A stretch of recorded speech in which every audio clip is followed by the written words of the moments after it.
All right. Thank you guys so much for tuning in. Super excited about tonight's webinar. We've got Fred and Todd here from Fred's Custom Tackle to walk us through exactly how to fish for pink salmon. So, yeah, super excited. Really looking forward to this webinar. Hopefully, the river's going to open up here in the next couple weeks, and we can all get out on the rivers. So, I'm really excited to hear what Fred and Todd have to say. We've also got a lot of other webinars that you can check out on our website. You can just go to BC Walleye Federation, and we've got or our YouTube channel, and we've got a bunch of webinars there too. So if you like this and you're excited to learn more and yeah, just get into a great community of people, then go check us out. We'd love to have you as a member. You can become a member through your local club. So just check it out, see if there's any clubs around you that are affiliated with us and join through them, or you can join directly on our website. So yeah, go check us out. We'd love to have you. But I'm gonna head and hand it over to Fred and Todd now. And yeah, excited what you guys have to say, and let's learn a little bit how to fish for pink salmon. All right. Well, good evening, everyone, and thank you, everyone, for joining. I just want to reach out to the BC Walleye Federation and thank them for the good work that they do. It's that kind of effort behind the scenes that really makes a difference on fishing opportunity, particularly with what we're talking about here. And there's lots of organizations, but it's really nice to have the BC Walleye Federation with their membership pushing hard for all the right reasons. So thank you very much for that. You betcha. And sorry, I meant to say one thing there, everyone. We're going to open up a question and answer at the end of this here. So there's a little box there on your screen. Feel free at the end of the webinar here to just type in your questions, and we'll do our best to answer as many as we can. But I'll hand it back over to you. Thanks. Right on. Again, thank you, everyone, for joining us. So we've got some good news for this year. 2025 looks like it's going to be probably one of the biggest returns of pink salmon in recent history. That's pretty exciting news for everyone. If you think about the social and economic value, what it brings to our communities, it's absolutely tremendous. So we're excited to talk about it. They're talking 25 to 30 million. That's a big number. And actually, it's growing. We don't know where it's going to end up at. It could end up being 50 or 60 million because these are based on predictions. Predictions are sometimes not that accurate, as history has proven. But the bottom line, what does it mean? It means that we're going to have some great fishing for everyone. So the fishing industry is very deserving of that, and really looking forward to being able to help people to get out there and enjoy that. So tonight we'll be discussing a little bit first just about pink salmon in general. It's for the best part of fishing for pinks is that it's just so much fun. It's a very active fishery. If you talk about the immensity of the opportunity, it includes the saltwater. It includes the entire Fraser River up to a point. And then you have a bunch of tributaries. So these pink salmon, in the numbers that they're coming, are going to infest the entire lower Fraser River and all the tributaries like the Chilliwack, Better, Harrison. So very, very exciting. I mean, these guys, they're not the biggest of salmon. They range in 3 to 8 pounds, but the neat thing is they're very feisty. They're playful, if you want to put it that way. And the other thing with pink salmon is they're very inquisitive. So what that means is that they tend to bite, for fishermen, your lures or flies without a lot of hesitation. And as anglers know, sometimes fish are a little bit difficult to entice to bite your lures and your hooks. But it's a great opportunity. What's nice is that you get a full range of ability for whether you're experienced or you're a novice. And it doesn't matter about your age. As a matter of fact, it's an ideal situation for youngsters to get involved in fishing, especially if they can hook up with dad or grandpa, get out there and really enjoy this wonderful experience. And it's really introduces you to Mother Nature's wonders. So a little history on pink salmon migration. It should be noted that pinks return to the Fraser Valley on odd years only. So being 2025, that means it's a pink salmon year. if you take a look, and so that's south of Campbell River. If you go north of Campbell River, those pink salmon return to the rivers there on the even years. So Campbell River is kind of the border of where, for whatever reason, that's the way it is on the migration patterns. So obviously something happened years ago that was fairly significant that created this divide between the north and south and how they return. Around Campbell River, you actually have rivers that have pink salmon in both years, but it's very limited. So that's an interesting phenomenon, and you know, the experts are still working on why, but you know what? Like I said, it's the way it is, and we're happy that 2025 is here. So the thing that that I want to talk about here is a little bit about pinks. They're typically smaller than the other four species of salmon. You know, in size it goes Chinook, Coho, Chum, Sockeye, and in pinks. They have a nickname. They call them Humpies, and the reason people call them Humpies is the males in the pink salmon will have a hump that they develop once they hit fresh water, and it's very pronounced, and so they'll kind of skinny up and they get this protruding hump on the back, and therefore they're called Humpies. And it's pretty obvious if you see one. But the other thing that we should talk about before we get into how to do it is a little bit about when the fish start to migrate, which is going to be just around the corner here. So on the Fraser River, the tides are very important. You want to monitor that because the migrations come on the rising tide, and they will come in thousands, hundreds, if not thousands or 10,000s.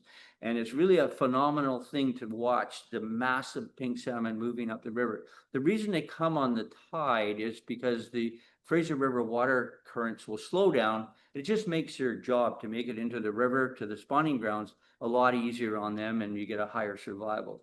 But it's really nice to see these waves coming in.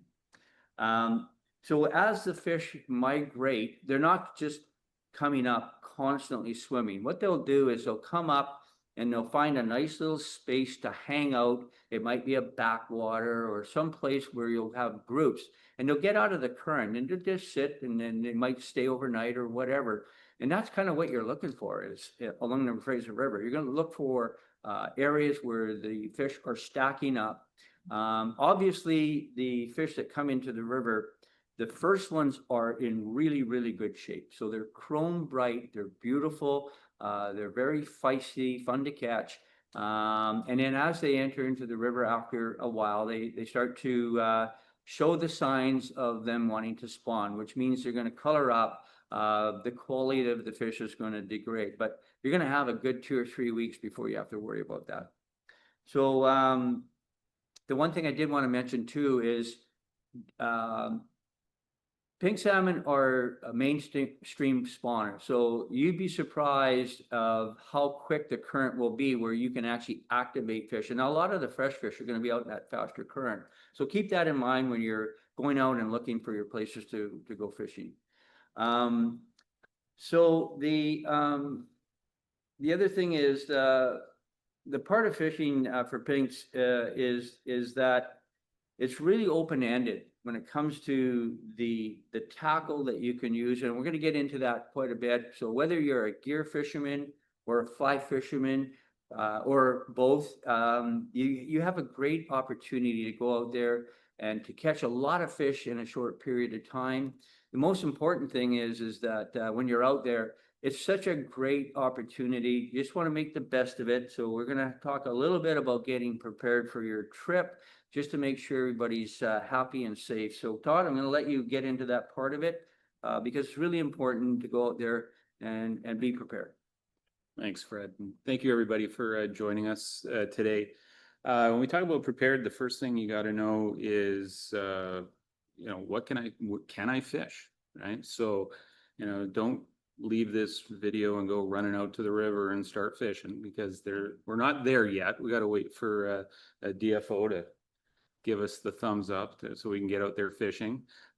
We have some links on our website that you can go to find out what's available, what can I retain, what can I keep, so be sure to check that out. We have that available. We also have the links to what's even more importantly is once you do get out that you're properly licensed. So on the Fraser River, we have the delineating point is the Mission Train Bridge. So downstream, wow, you don't call in your questions, please.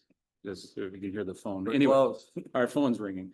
Anyway, so the delineating mark for tidal and non-tidal is the Mission Train Bridge. So downstream from the Mission Train Bridge is the tidal, where you'll need a tidal license and a salmon tag. So for retention, and from above the Mission Bridge.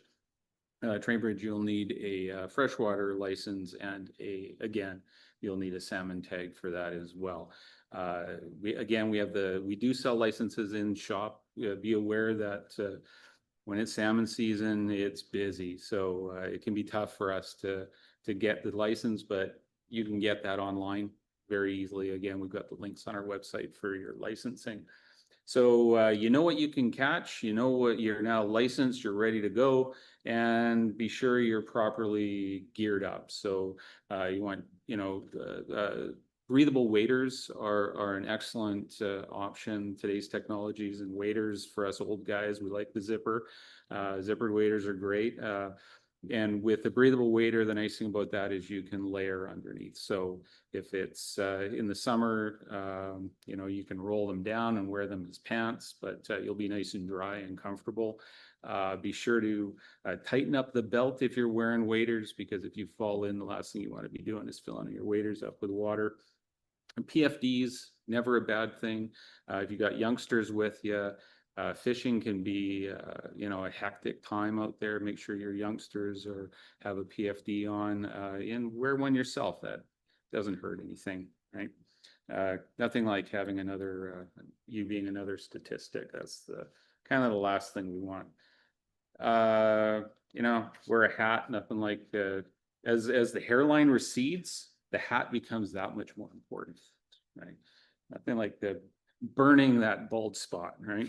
And a little bit of sunscreen as well, and eyewear. We don't think about eyewear, as much, but nothing like a hook ripping out of a fish.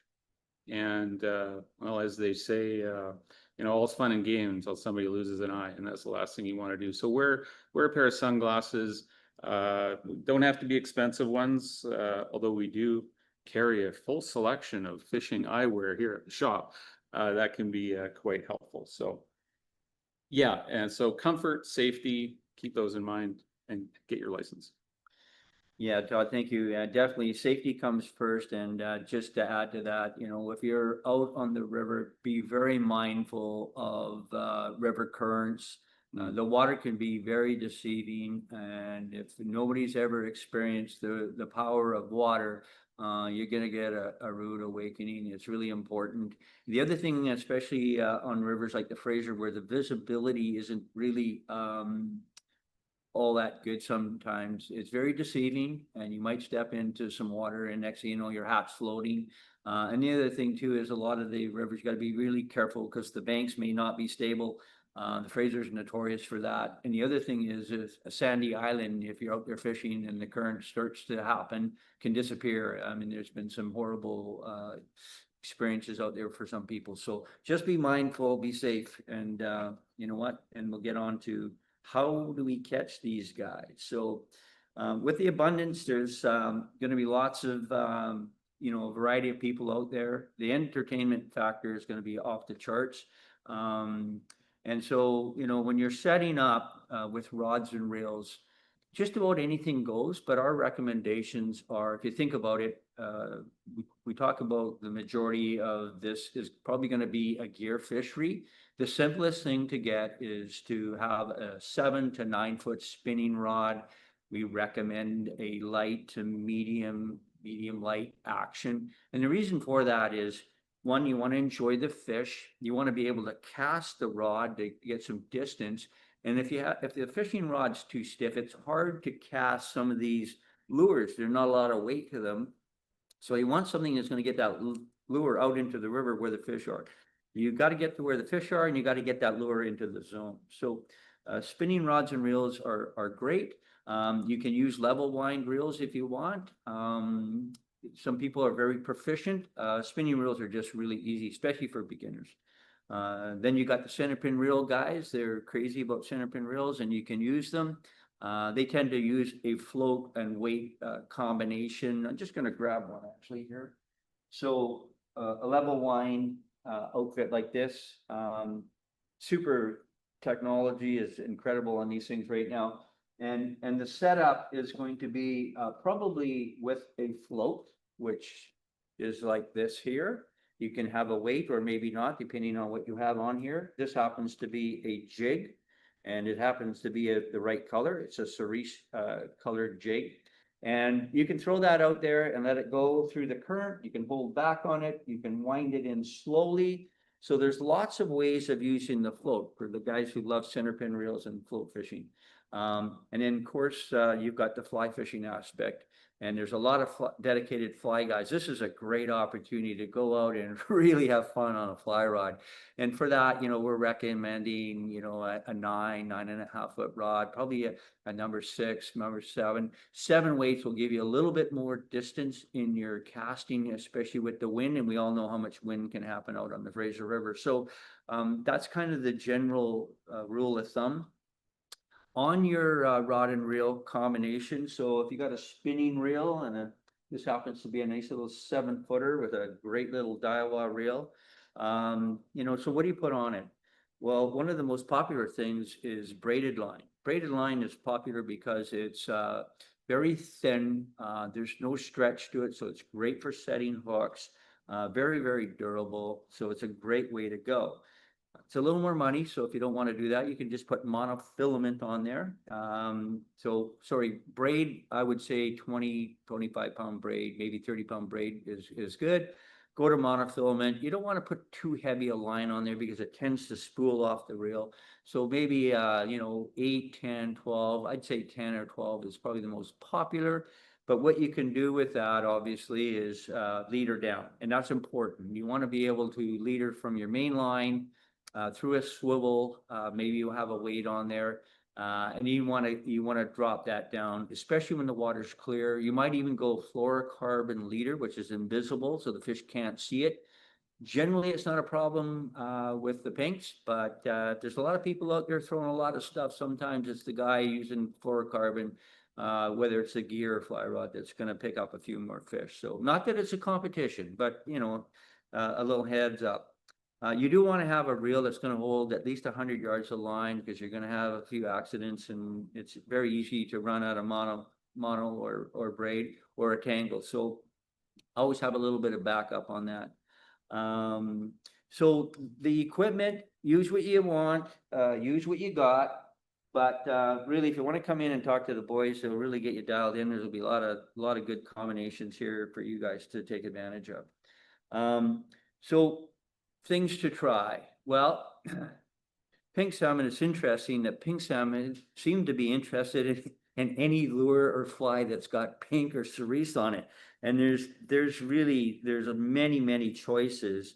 Len Thompson makes a couple real beauties here. Strike Zone. You'll notice that these are all cerise or pink. Some have white on them. We have our own lures that we make. They have brass and they have white on the inside. Prime lures have silver and cerise combinations. So there's an endless supply of lure selections. So that's a spoon. You can also use spinners. The nice thing about spinners is it adds a little bit of spin or vibration, which again, the pink salmon are very curious. So vibration or articulation is kind of important. So you can really do that. The key, whatever you decide to use, is to make sure you have the right size for the depth of and speed of current. It's really, really important. They're not that fussy, but when fishing gets tough, I would suggest try to use stuff a little bit smaller than bigger. You got a guy with a big spoon and a little spoon side by side. The guy with the little spoon is probably going to catch more fish. You can use, we talk about articulation. The other thing is, Todd, do we have a jig out? No? Okay. Let's open one of these up, maybe. Got one right here. Okay, so with the marabou, which is on a jig, what you get is you get pulsating. So that's another thing that attracts the fish. They're very, very curious. So if you were able to sit in your boat and look down and the pinks are swimming underneath and you were jigging this thing up and down, you'll see how it drops and flutters and articulates, and it just drives the pinks right crazy. So, and then being super aggressive fish, it's just a question of time. They might come at it and hit it 2, 3, 4 times and you might not get it, but the trick there is you get so excited if you're visual fishing, you're actually pulling to set the hook before the fish actually grabs it. So wait till you feel the pull before you set the hook. So that's really, really key. There's another company, Lucky Bug, that makes something that's really kind of cool for pink salmon, not just pink salmon, many, many kinds of species. But what this is, it's like a flatfish. It has a bill on it and it goes through the water and it articulates and it has a feather on it. So you get articulation, plus you get fluctuation of the feather. So these are really easily fished. You can chuck them out with a spinning rod. The key thing to all of this is that the depth of water, you want to make sure you get all of this down to where the fish are. That's called the zone. So if you're fishing up above the fish, you probably get a few fish. If you get it right into the zone where they're eyeballed to your lure or presentation, you're going to get a lot of action. You're going to hook up a lot of fish. One of the things I will mention is you have to use single barbless hooks and no exception. So you can buy lures that got barbs on them. Make sure you pinch the barb down properly, otherwise you're going to get into trouble. And that also helps when you're releasing fish. So it's really important to make sure you follow the rules and always, put be mindful of the fish. It's really, really important. So we can go on and on about the jigs, curlicues, which is a little rubber mechanism with a bent tail on it. When you pull it through the water, it kind of wiggles like a crazy worm. That's also something that you can do. You buy a jig head, and that little wiggling of the tail, if you took that tail off and chucked it out, you might catch a fish or two. You put that out there with that wiggly tail, you're going to get a fish pretty much every bite, and if you got it in the zone. Of course, what'll happen is they'll chew the tail off, and then you got to put a new one on, which is great for us. So anyway, it's all good stuff. Buy lots. Buy lots. That's what Todd is saying. Yeah. So so as far as fishing, there's we can't cover it all. There's just so much to do. But the thing that I would suggest is when you're out there and you've got people who know what they're doing, just kind of don't be rude, just pay attention. And there's a lot of people that will be very helpful to introduce you into this fishery, and they'll probably teach you how to catch a few more fish. So don't be afraid to ask. And some of the old guys might be a little hesitant, but once they realize that you're a newbie, they'll help you out. So the whole idea of this fishery is to get out to enjoy the people, the fish. It's a shared opportunity, and just want to make the best of it. So I'm going to let Todd talk a little bit about the fly fishing aspect of it, because it's a little bit different than the gear fishing part. Thanks, Fred. Yeah, the concept is the same ultimately, that you want to get your presentation in front of the fish.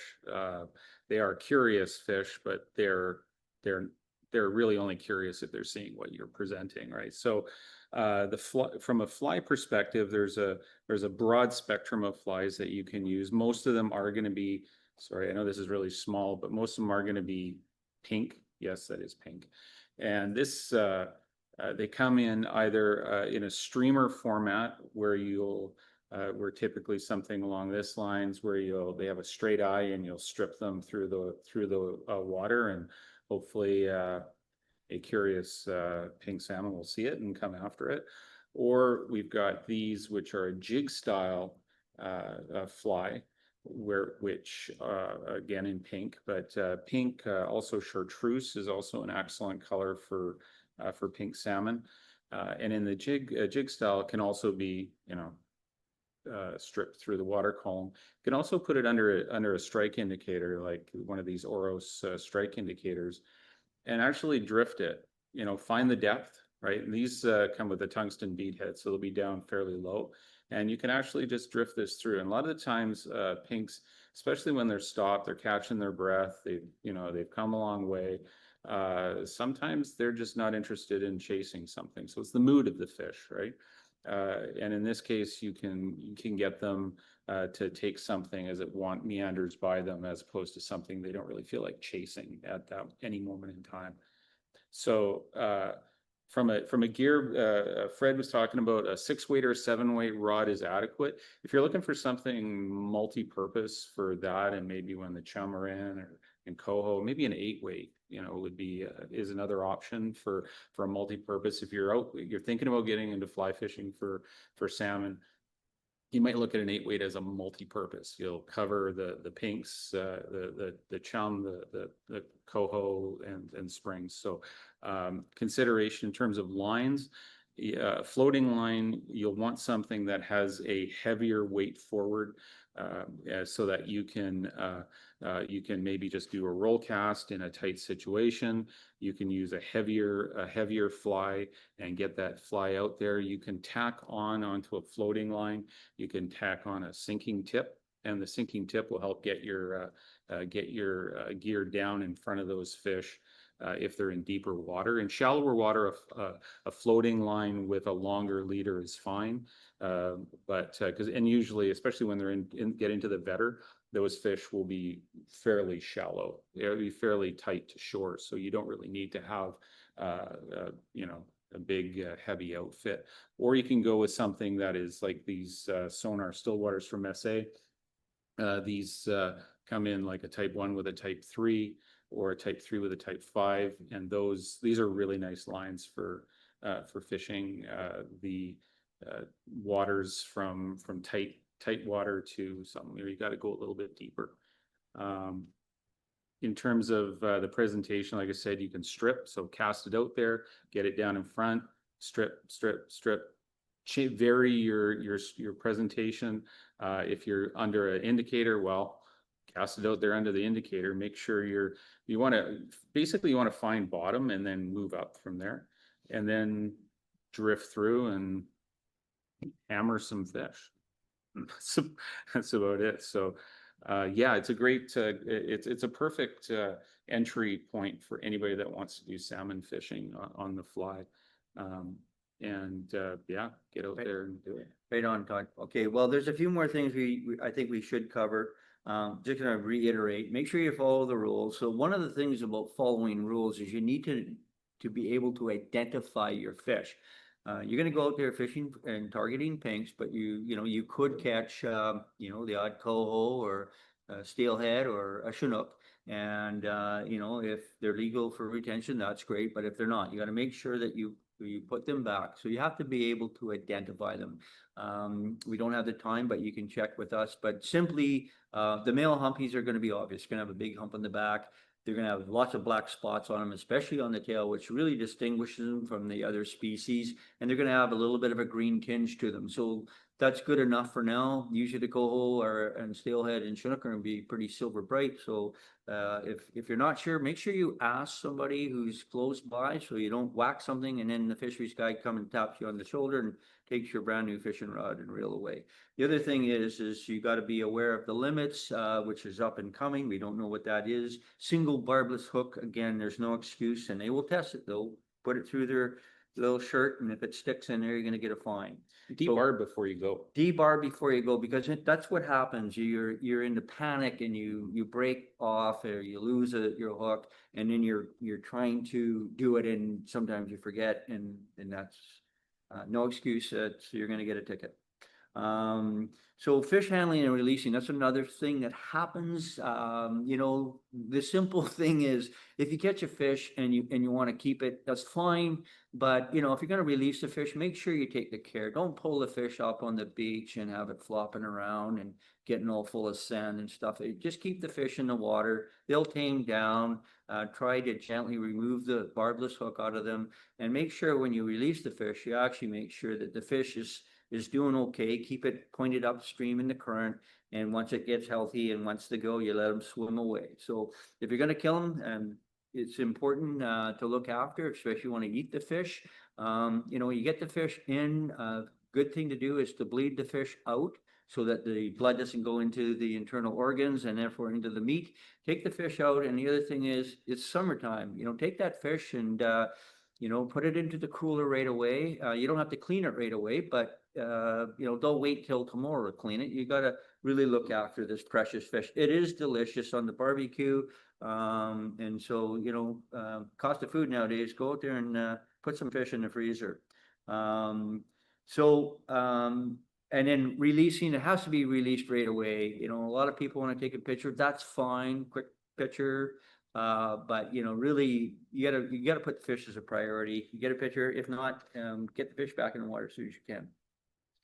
Looking after your cats, that's good. One more thing I do want to talk about, it's a touchy one, but I'm gonna go there anyway, it's called river etiquette.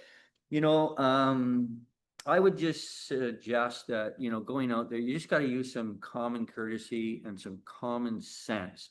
Sometimes that's tough to find nowadays, but you know, at the end of the day, you know, a good morning and a hello really opens the door to a new acquaintance, a future buddy or friend. And you know, it's very inviting in the way that, especially if you're looking for some helpful tips. You know, there's a lot of good guys out there, very knowledgeable, but you know, barging in and creating chaos is not something that's not welcomed. There's going to be a lot of people out there. So the bottom line is just be respectful, understand that everybody's out there for the same reason. They want to cast a line, catch a few fish. Be patient and be polite. You know, it really goes a long way. So just respect your fellow fishermen.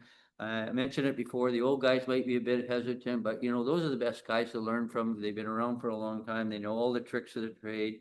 The other thing is, please don't go out there and make a mess. Take your garbage home. Look after the environment. It's really important that we look after it, keep it clean and fresh for everybody.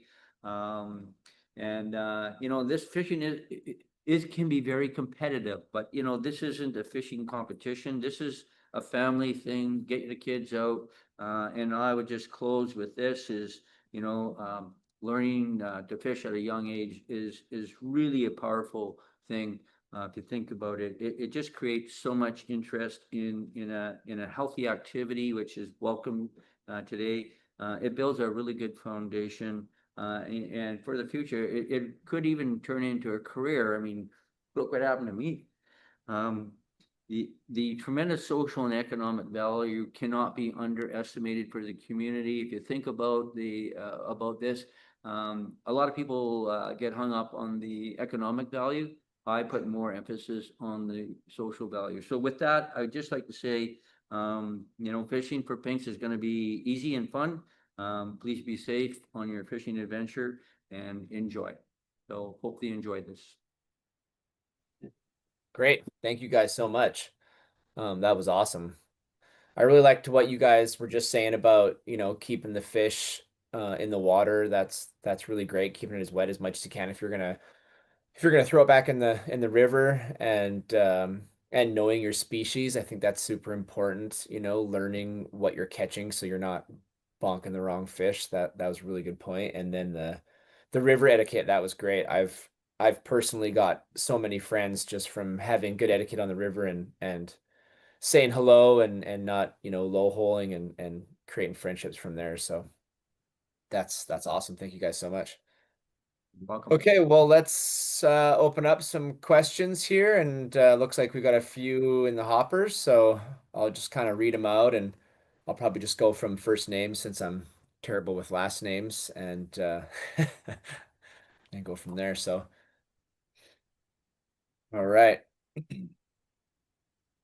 see here. So Chris Albright, or Chris, yeah, Chris is just saying the site you mentioned for information on fishing is that on Fred's Custom Tackle website? Yeah, fredscustomtackle.com. There'll be a links area, and you can see all the has all the links for that. You can also go to linktr.ee/Fred's Tackle. Sorry, and that has lots of links in it, but our main website is where you'll find it. Yeah, that's correct. Great.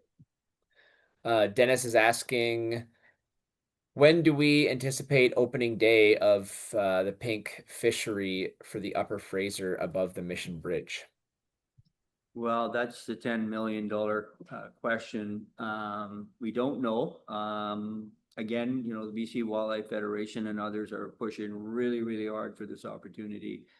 It is a bit frustrating when, you know, they're projecting 30, 40 million fish that they don't give you the time to kind of plan your days off and get prepared, but that's just kind of the way it is. But as soon as we know, and BC Wildlife Federation knows, it'll be out there in a big way. And again, you can call into the shop, but I would recommend, rather than calling into the shop, it'll be posted online immediately. And as soon as we know, and we're working real hard at it. Awesome. Looks like a few people said it was kind of hard to see the lures, so I apologize if it was kind of hard to see exactly what gear those guys are talking about. We can't necessarily zoom in from my end or theirs. It's just kind of a stationary camera. But if you head into their shop, you know, go check out Fred's Custom Tackle and he'll or any other shops, and they'll walk you through exactly what you need. It doesn't look like it's rocket science there, just something pink and flashy that moves and you're off to the races. So looks like Alvin asks, why is it important to have a clear leader line attached to the main braid line? Is it because it will spook the fish? Yeah, so that's a very good question. Your main line, you know, if you have braid, that doesn't really work well, having braid all the way down to your spoon. You know, it's abrasive, it's highly visible. So monofilament is the traditional line that you would use. And generally you would have a heavier mono main line and a little bit lighter leader for the same reason. But fluorocarbons come a long way. So if you think about that, so say you're 2 or 3 or 4 feet of leader, and you don't need it to be much more than that, is the part that the fish would see. With fluorocarbon, it's completely invisible. So there's no hesitation of the fish. He's looking at the lure. He's not looking at your line. You're going to catch more fish. There's one other technical thing, Fred. If you're throwing a lighter lure, what can happen with braided lines is, especially if it's windy, that you can get backlash and you can get your lure actually to flip itself and grab the braided line. Whereas if you have a stiffer section of fluoro or mono attached to it, it keeps it truer to when you're casting it, so it won't flip over. It can't flip over and catch your braid. So Right. that makes sense.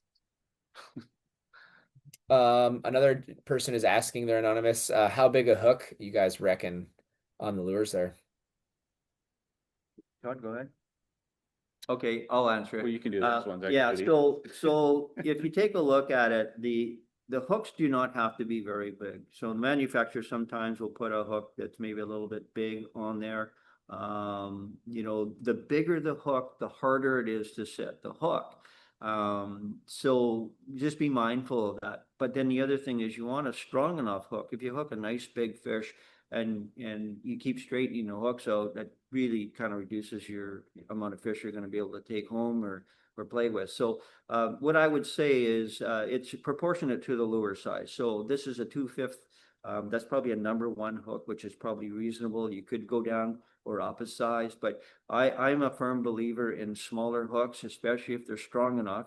Some of the lures you'll buy, the quality of the hooks are not that good. If you're buying hooks that say Fred's Custom Tackle on, or Gibbs, or some quality companies, the hooks will be good quality. So, and sharp. That is really, really important. That's one thing that we'll mention too on hooks. Check your hook. You know, after a fish or two, the hook might dull up, or the point might fold over. And if you keep losing a lot of fish, you really want to make sure that that hook is super sharp. Because if it's not, you're just going to have a very unproductive day. Yeah. From the fly perspective, a nice middle of the road is a size 8. That's a nice size for this fish. You can go down to a 10, might be a little too small. but still usable. Depends on the style of hook. Like a saltwater size 10 hook is a little bit different than a saltwater size 8 hook. But for streamer, like for example, all of our fly, these are all size 8 hooks, and that seems to be a nice size. Hook goes in easy. Hook goes in, yeah, hook goes in easy, and these are all saltwater hooks, so they're pretty tough. Great. Another person asks, they're anonymous, with spoons and jigs, when you cast, are you casting upriver and then reeling as it floats down? Well, there's a lot of variables. So, you know, if you're fishing in dead water where sometimes the pinks are schooled up, so there's no current. Obviously what you want to do is cast it out, and sometimes the water is only 2, 3, 4 feet deep. So it doesn't take long for a lure, a 2/5 or, you know, half-ounce lure to hit the bottom. So the secret is to get it up off the bottom and maintain it so it's in the zone in front of the fish, and you don't want to be hooking rocks. So if you're fishing in too shallow of water, your lure's too heavy, so you're constantly hung up, you're going to have to go to a lighter blade. You might change it up. You might go to a spinner, which is easier to keep from snagging up, or you might even put the float on. You can actually put a float on, and you can put a Colorado blade spinner that has no weight on it. And what you would do is you'd set up a float. You would have a small weight, perhaps. You'd have this. You would adjust that. If you're fishing 3 feet of water, you could have that at 3 feet. You chuck it out. It can sit out there all day long. It's not going to hook the bottom. And what you do is you retrieve slowly. Just get the blade flipping. And the secret with blades, with spinners, is you don't want them spinning fast. You want them just spinning enough so that they have a rotation to them. That's a really important point. But with a float, you can have this thing propelling through the water all day out long and not get hung up. So that's a really nice way to do it. And then with the fly, same thing, you know, floating line in the shallow dead water. When you get into current, that's a whole different thing. Generally in current, you're casting it upstream, letting the lure or presentation get down to the zone, and then you either let it flow naturally through the water. You tighten up on it and let it swing. And at the end, when the current slows down, that's when you're doing a retrieve or a slow wind. So you're getting the full benefit of fishing out in front of you and above, all the way down to the end and then in. So the whole gamut. It also depends on your surroundings. Who do I have? Who am I fishing with? Yeah. If I'm fishing in a community on the Fraser at the Matsqui Trail bar there with, you know, 50 other people, you get what you get, right? Yeah. But you know, casting it out, getting it down, and then Well, I think what you're going to with that, be very mindful. So if you got a bunch of guys all lined up and you're 5 feet apart, you kind of have to not only worry about you catching a fish, you have to worry about you know, the other guy. So if he's in the middle of a drift, the last thing you want to do is throw over. You both get tangled up, and now for 15 minutes you're kind of untangling everything. So you know, it's almost like you know, you do it in unison. Everybody's casting out, everybody's fishing. It takes a little bit of patience and understanding of what's going on, but you know, you should learn quickly how that works. You know, you have to kind of pay attention. You know, if you got a bunch of guys up above, you don't want to be casting 50 yards upstream and tangling up 4 or 5 guys, because it might be more than an argument. But yeah, just sort of kind of pay attention. And but the one thing, whatever you're doing when you're fishing, it's really important, if you hook a fish, what exactly was I doing? Remember that, because if you repeat that, you're probably going to hook more fish. If you're just out there mindlessly throwing and not really paying attention, well, was I doing this, or was I going fast or slow? It's really important, especially on the fly end of it. You really want to pay attention to exactly what you're doing and being successful, and just repeat it. Great. That kind of leads right into another question here that Chris had. He's talking about the zone. So what depth are the pinks typically sitting at? So like bottom, mid, or top water? I think the answer to that is it does vary. It varies with water visibility and sunlight or cloud. Again, the pinks are they're very curious fish. They're very nomadic. They'll move around a lot.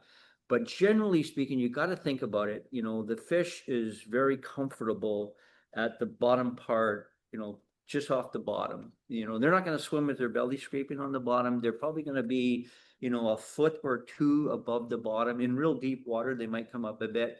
They do look this way, they don't look this way. So you got to think about your presentation being in the zone would be, you know, a foot or two above the bottom, so that they're looking at it. So they will actually come up and take it.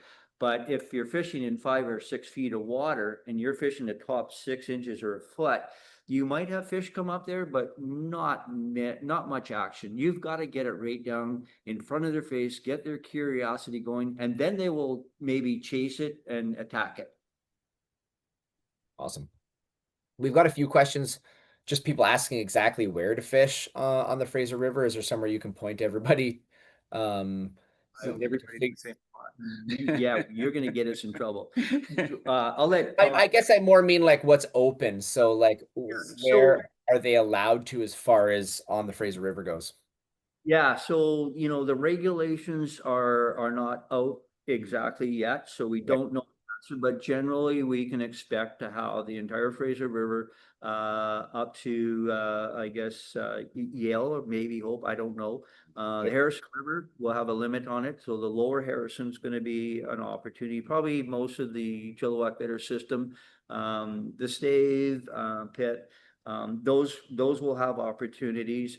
But you know, just look at the immensity. So if you're if you live in Maple Ridge, there's going to be opportunity in Maple Ridge. If you're in Chilliwack, Harrison, there's going to be opportunity close to where you live.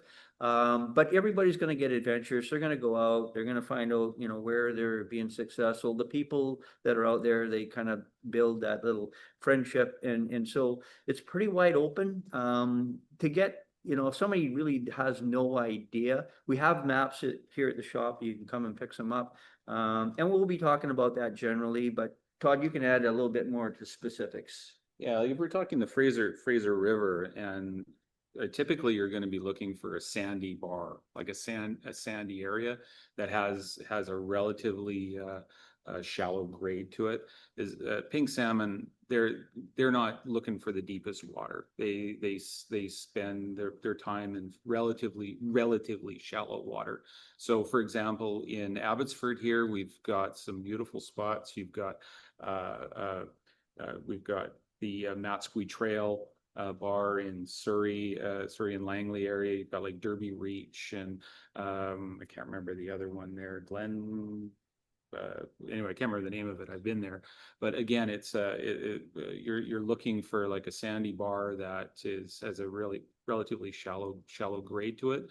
You're not looking for rocky Hellion water that's really turbulent. It's just not going to find the fish there. Yeah, right under the Mission Bridge, just below the Mission Bridge, there's lots of room there. And then too, you know, we're talking about access without having a boat. If you've got a boat, that opens up a whole new world of like almost endless opportunity. You can find a little island, throw the anchor out, or pull up on a beach somewhere. And the thing is, it's very visual. When the pinks are coming, you'll see them. I mean, you'll say, wow. I mean, I can attest to, you know, a few years back when we had huge runs of pinks coming in, fishing at the mouth. I was actually fishing sturgeon, and I would see waves of pinks just rolling in. I'm talking thousands of fish at a time. I mean, it's almost like a tidal wave.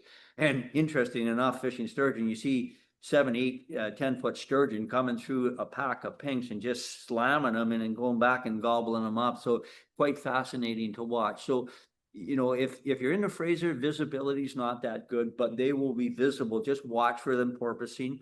If you get into like the Harrison, you'll see schools come through. If you're anchored in your boat, you can look down. You're probably fishing 5 to 10 feet of water. You'll see 10s and 20s at a time swimming by, and you just got to drop your lure down and swing it by, and happy go lucky.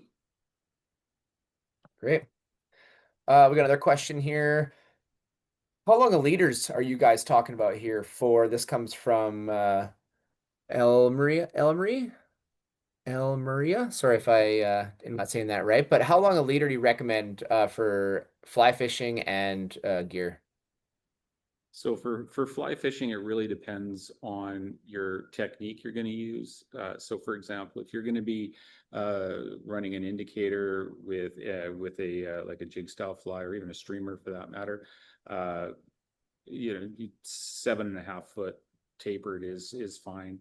If you're using like a full sink line, typically like a 3 foot pull of 12 pound fluoro is fine. But it really depends. And also I talked about using a streamer. If you're fishing a streamer in with a longer leader, then you could be using a 12-foot or even a 15-foot tapered leader, depending on how deep you need to get it, or how you're swinging, how you're presenting that fly. Yeah, and when it comes to the gear stuff, usually, a spoon doesn't really need a leader. A lot of guys like to put a swivel, so in case this spoon is doing things that twist your line up, you might put a swivel there. I would say, a 3 foot leader is kind of all you really need to do, and that would be the fluorocarbon part of it. With spinners, it's always nice. Some spinners have swivels on them. Some people like to put an extra swivel in because they will rotate. If you get a lot of spinning on your line, you're probably spinning the lure too quickly. That would be an indication, but that swivel thing would probably assist. If you have to add weight to any of these things, you can put that small little egg weight above your swivel to give it a little bit more weight. Usually not required. When you're fishing with a jig, you probably want to run a good 3, maybe 4 foot leader. And again, you could do that to a swivel. You could add weight to that. You can add a float to that if you want as well. So there's a lot of different variables, but in your mind, a leader in my mind is 3 feet just for all around, no brainer. Perfect. All right, so we got Elizabeth here. She's asking, or they're asking, what would be some good spacing in between people when it's really busy, for example, on the vetter? How much space should you give the next person? Well, when I grew up fishing on the river, that's a different answer than it is now. You got to understand that, part of what we are dealing with here is, to be perfectly frank, is there's not a lot of wide openness. This is going to be an exception to that. So it's going to be more generous. If you go down to the Chilliwack Vetter on a busy weekend, you'll see guys standing 2 or 3 feet apart. The common sense of it is, you're casting out lures with hooks on them. So, unless you're really proficient, you got to be a bit careful that you don't want to hook somebody in the back of the head or the eyeball. So, a lot of guys are fishing 9-10 foot rods. You need to have that space to be able to get your gear out. So, I know that 10 foot distance minimizes depending on the people. A group of friends, if they all are getting along and being respectful, you can tighten up pretty good. I've even seen guys casting over, but it's a method that you need to understand. So the common sense of it is that, if you're whacking a guy with your fishing rod next to you, it's probably getting a little bit close, but it can be pretty open depending on the talent, the people. Again, just common sense and common courtesy. And ask the people around you. And talk to the people, say, hey, would you mind? I'm thinking about fishing here. Would you mind? And the guy would say something good or something not so good. You gotta kind of play that one by ear. And these rivers are bigger than you think. Yeah. Right? Like we all end up getting crammed at, Yeah. they're at the crossing, they're at Peach, they're at Yeah. Lickman, these are all, this is the only place I can fish. Well, Yeah. salmon aren't, they're spawning, they're moving. Yeah. That's their job. They're not there in one place and that's it. Yeah, go for a walk. You'd be amazed that sometimes you find a spot, there's nobody there and it's all to yourself. So, if you're a social fisherman, just understand that not everybody is. But if you want to get away on your own, it's a little hike here or there will get you into some spot. And then again, the Fraser River is immense. So there's a lot of area. And if you have a boat, if you can get a boat, man, it opens up a whole new world of opportunity.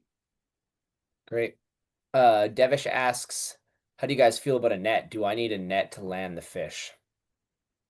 So nets are very helpful, especially in areas where the banks are steep. You know, sometimes a net is a little bit quicker on you know, getting the fish in and getting it done. If you want to put it in the cooler to take home, it's not a bad idea. It is an assistant to you landing a fish. If you want to release the fish, then you got to make sure if you're going to use a net that you have a net that is not abrasive. So it needs to be a catch and release net so it doesn't take the slime and the scales off the fish. Yeah, it's not a bad idea to have a net. It really kind of benefits. Especially when you get a crowded area. So the guy with the net ends up netting a lot of fish for a lot of people, and he doesn't get the fish that much. So having a net's not a bad idea. Awesome. Greg asks, what do you guys think of the Tasmanian type lures? Yeah, we have them right here, actually. This is very historic. This is the Tasmanian Devil lure that's been around for I don't know, 80 years or so, but they do make these with a nice cerise. This lure does a lot of really cool things, and that's exactly what pinks are looking for. They're looking for that erratic, pulsating, undulating, any kind of movement will trigger their interest. And if you can present that, the thing that, again, you want to do is whatever you're doing with it, whatever lure, just repeat that if you're being successful. Really important. Great. All right. Up next is we got Chris, and he was just in your guys' store today, and he's saying thank you so much. Loves what you guys do. And if they want to go fishing, Randy asks, do you need a freshwater or saltwater license? And do you need to buy a salmon tag? Yeah, Todd covered off on that. So if you're fishing below the tidal boundary on the Fraser River, that is considered tidal water. So it's a train bridge. And yes, you do need a salmon tag to retain the salmon. And that goes all the way out to, if you're going out on the saltwater, same thing. That's the same license. If you go above Mission Bridge, above the train bridge, then you'll need a freshwater license and a salmon tag to retain. And you can get a 1 day, 5 day, and annual. A lot of guys buy both licenses just because, you know, they're flipping around. Some guys are fishing just below the Mission Bridge. We do it when we're sturgeon fishing. We're going down below and we're going above. So some guys will get both, and then you don't have to worry about it. Perfect. Yeah, that's good info. Okay, we got another one here from Yang. We're getting down to the closer to the end of the questions here. Do pink salmon like bigger or smaller flies? Yes and yes. Yeah. I was fishing the Squamish one time and I thought, you know what? I need bigger, better. This gal beside me, who I know very well, she was hammering them and she had little. So there's no real answer to that. It's going to depend also on the water. Yeah. Right. If the water is murky and they're not going to see a small muted fly, then you got to catch their attention and you're going to need a bigger fly. Yeah.